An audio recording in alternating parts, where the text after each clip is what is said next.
शिव शिव। शंकर का एक शिवनाथम दक्षिण का रहने वाला काशी आ गया। काशी, पत्नी साथ में थी, आया। अब काशी खंड स्कंद पुराण में इसका वर्णन है। काशी आ गया। पत्नी ने पूछा कि तुम यहाँ काय को आए हो काशी में? तो कहा गुरु जी की तलाश करने आए। मैंने सुना है सारे दुनिया के गुरु सब काशी में ही बसते, सब यहीं बसते। अच्छा, गुरु जी बनना बहुत सरल है, पर चेलों को निभाना बहुत कठिन है। स्कंद पुराण का काशी खंड कह रहा है, बड़ा भाव से कह रहा है। एक शिवनाथम नाम का एक व्यक्ति था, ब्राह्मण था, अपनी पत्नी के साथ काशी आ गया, गुरु की तलाश करने के लिए आया। क्योंकि पहले पूरी दुनिया की विद्वत्ता की पाठशाला यदि कहीं थी तो वो केवल काशी में थी। दुनिया के लोग काशी पढ़ने के लिए आते थे। दुनिया का सबसे बड़ा गुरुकुलम, दुनिया की सबसे बड़ी विद्वत्ता, दुनिया का सबसे बड़ा गुरुकुलम, दुनिया का सबसे बड़ा गुरुकुल काशी ही था। और काशी था, काशी है और काशी रहेगा। काशी रहेगा। गुरु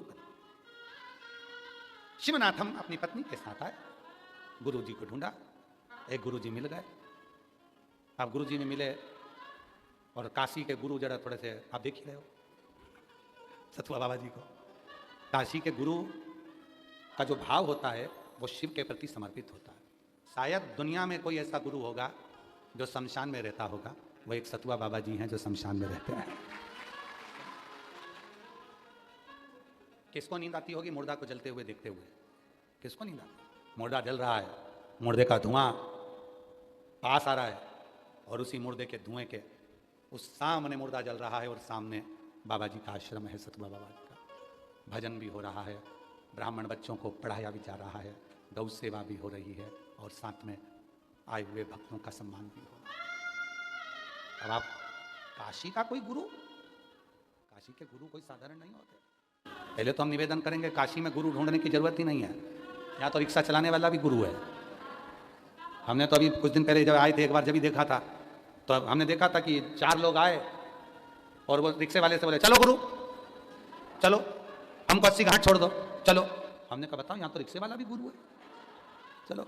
फिर हमने सोचा कि ये तो फालतू की बात हो रही, फिर अगला जगह गए तो एक जगह पर चाट का ठेला था। वो कौन सी चाट बनती है? टमाटर की चाट। और टमाटर की चाट के ठेले पर खड़ा और वहां बोल रहा है लाओ गुरु जरा 2 चाट दो। हमने कहा बताओ, यहाँ तो यहाँ भी गुरु है। तब समझ में आया कि काशी में सब गुरु हैं। तो तुम जितने बैठे हो काशी वाले, तुम सब गुरु, हम तुम्हारा चेला, हम तुम्हारा चेला। इसलिए मेरे गुरुओं और गुरुओं की धर्म पत्नियों, 7 दिन कृपा करना अपने चेले पे, ज्यादा भीड़ लेके मत आना रही, कृपा सब गुरु। अब शिवनाथम गुरु को ढूंढने चले। मिला एक गुरु शिवनाथम को, काशी खंड स्कंद पुराण कहती है। एक गुरु मिल गया और वो गुरु मिला तो गुरु जी ने कहा गुरु मंत्र दूंगा, पर एक काम करो, शिव जी को जल चढ़ाओ, पूजन करो, अर्चना करो, उनका अभिषेक करो।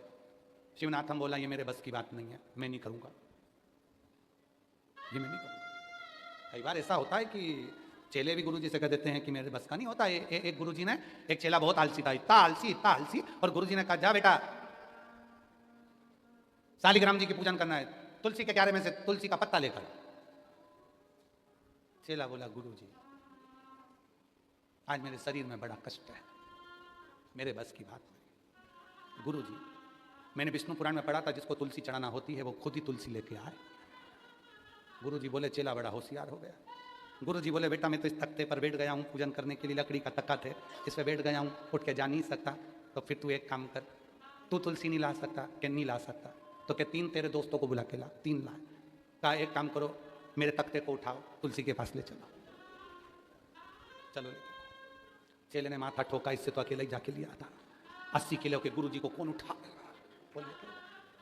अब शिवनाथम को गुरु मिले और गुरु जी ने कहा शिव जी की पूजन कर, जल चढ़ा, अभिषेक कर, प्रार्थना कर। तो क्या मेरे बस की बात नहीं? तो फिर गुरु जी ने कहा एक काम कर, ये भी नहीं कर सकता तो हर एक भक्त में शिव का दर्शन कर ले, शिव मान ले, भगवान मान ले उनको। तो क्या ये भी नहीं कर सकता? मैं काय को किसी में भगवान मानूं, वो मुझे गाली दे, मैं भगवान मानूं? मैं नहीं मानूं। फिर गुरु जी ने कहा एक काम कर, अगर ये भी नहीं कर सकता, पूजन भी नहीं कर सकता, तो किसी के गले में रुद्राक्ष देखे, मस्तक पर त्रिपुंड देखे और उस भक्त को अपना भाई मान लेना, इतना तो कर सकता है। हाँ ये ठीक है, जब वो मेरा भाई बन जाएगा तो चाय वही पिलाएगा, उसमें क्या भाई। ठीक है, उसने नियम ले लिया कि जो मस्तक पर त्रिपुंड लगाएगा, गले में रुद्राक्ष धारण करा होगा, वो मेरा भाई कहलाएगा। अब तो जो मिलता उसको गले लगा देता, खूब सेवा करता, चाय उससे नहीं पीता पर घर में लाकर भोजन कराता, उसको पंखा झेलता, सुलाता, पांव दबाता, मेरा शिव आया, मेरा शंकर आया, ये मेरा भाई है, ये मेरा भाई है। जिसके गले में रुद्राक्ष दिखे और जिसके मस्तक पर तिलक लिखे, उसी को वो अपना भाई समझ लेता, भाई मान भाई। एक दिन उसकी पत्नी बड़ी दुखी हो गई, पत्नी बड़ी दुखी हो गई। पत्नी को दुख यह हो गया कि हर कोई मेरी मजाक उड़ाता है, कोई भी रुद्राक्ष पहना हुआ दिख जाता है उसको ये गले लगा लेता है हाथ पकड़ के, भले वो पहचानता नहीं है, वो इससे दूर हटे और ये गले लगा, तू मेरा भाई है। एक दिन पत्नी गई और पत्नी ने जाकर गंगा का जल भर रही थी पूजन के लिए। इतनी देर में एक मुर्दा तैरते हुआ गया, मुर्दा।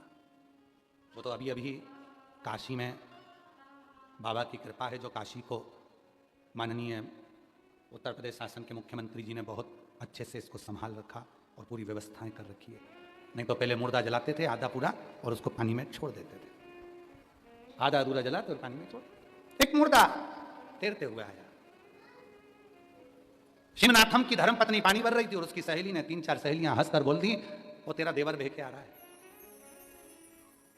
तेरे पति का भाई तेरा देवर बहकर आ रहा है। इतना तो पत्नी ने सुना, आंख में आंसू भर गए कि अब तो पति की हंसी उड़ती थी, अब मेरी भी हंसी उड़ने लगी। घर गई, खूब रोई, खूब इतनी रोई। पति ने पूछा हुआ क्या तेरे को? शिवनाथम पूछे हुआ क्या? कहा पहले तुम्हारी हंसी उड़ती थी, अब लोग मेरी हंसी उड़ाते हैं। एक मुर्दे को देखा तो मेरी सहेलियां कहने लगी, देख तेरा देवर बहकर आ रहा है। क्या उसके गले में रुद्राक्ष था? हाँ। कहाँ है मुर्दा? घाट पर। दौड़ पड़ा शिवनाथम, पत्नी पीछे पीछे दौड़ी, पूरा नगर दौड़ पड़ा। ये काशी की घटना है। और शिवनाथम ने उस मुर्दे को बाहर निकाला, गला लगा था, रुद्राक्ष पहना था, गले लगा लिया। भाई तो इतनी जल्दी चला गया, दया नहीं आई उस शंभू को? मेरे गुरुजी कहते थे कि शिव तो दानी है और विश्वनाथ महादानी है, दया नहीं आई उस विश्वनाथ को? भाई तो इतनी जल्दी चला गया। गले लगाकर शिवनाथम रोने लगा। इतना रोया शिवनाथम, इतना रोया, इतना रोया। अपने सिर पर जो भस्म लगी थी वो उसने अपने मस्तक से निकालकर उस मुर्दे पर लगा दी। इतनी देर में तो मुर्दा खड़ा हो गया। मुर्दा। गुरु को सूचना मिल गई। जिस गुरु ने कहा था कि तू शिव जी की पूजन कर ले, उसने मना कर दिया था नहीं करूंगा। जिस गुरु जी ने कहा था जो शिव भक्त मिले उनको भगवान मान ले, मैं नहीं मानूंगा। और गुरु जी ने कह दिया था कि अगर कोई गले में रुद्राक्ष पहना हो, मस्तक पर त्रिपुंड लगा हो, वो तेरा भाई होगा। आज भाई का फर्ज भाई ने अदा कर दिया। गुरु को लगा मेरा चेला इतना प्रबल हो गया जिसने एक मुर्दे को जीवित कर दिया। मुर्दे को गुरु पाए। हमेशा चेला गुरु के चरण पकड़ता था, आज गुरु ने चेले के चरण पकड़ लिए। धन्य है जो एक दिन पहले मरा था, उसका अंतिम संस्कार हो रहा था, जिसको अध जला छोड़ा गया था, उसको तू कैसे जीवित कर सकता है? पर तेरे विश्वास ने ये जान लिया था कि रुद्राक्ष पहना हुआ व्यक्ति साधारण नहीं है, वो स्वयं शिव है, तो वो शिव ने इसको जीवित कर दिया है।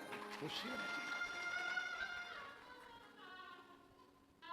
जिनकी नजरों में भोले समाए, जिनकी नजरों में शंभू समाए, जिनकी नजरों में विश्वनाथ समाए, वो नजर फिर भटकती नहीं, वो नजर फिर भटकती नहीं। ये तो प्रेम की बात है भगतों, ये तो प्रेम की बात है भगतों। वाराणसी इतनी सस्ती नहीं है, ये तो प्रेम की बात है भगतों, ये तो प्रेम की बात है भगतों। वाराणसी इतनी सस्ती नहीं है, यहाँ घाट घाट होती है पूजा, यहाँ घाट घाट होती है पूजा। 80 घाट की कथा सरल नहीं है, ये तो प्रेम की बात है भगतों। वाराणसी यहाँ घाट घाट पर शिव है, यहाँ की भूमि में वो बल है। अगर सच्चा शिव भक्त है तो वो मुर्दे को भी जीवित करने की सामर्थ्यता रखता है। बोल बम का नारा है।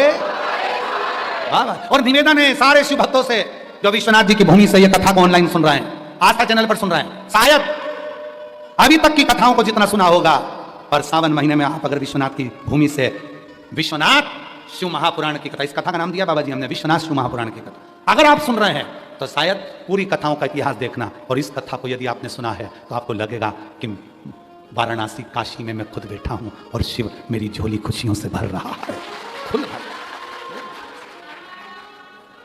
समय आया, अर्धनारीश्वर स्वरूप का दर्शन दिया। बाबा भोलेनाथ ने ब्रह्मा जी और भगवान विष्णु के सम्मुख हमें यह स्वरूप बनाया। भगवान अर्धनारीश्वर आ रहे हैं, जोरदार ताली बजाकर स्वागत करिए। हर हर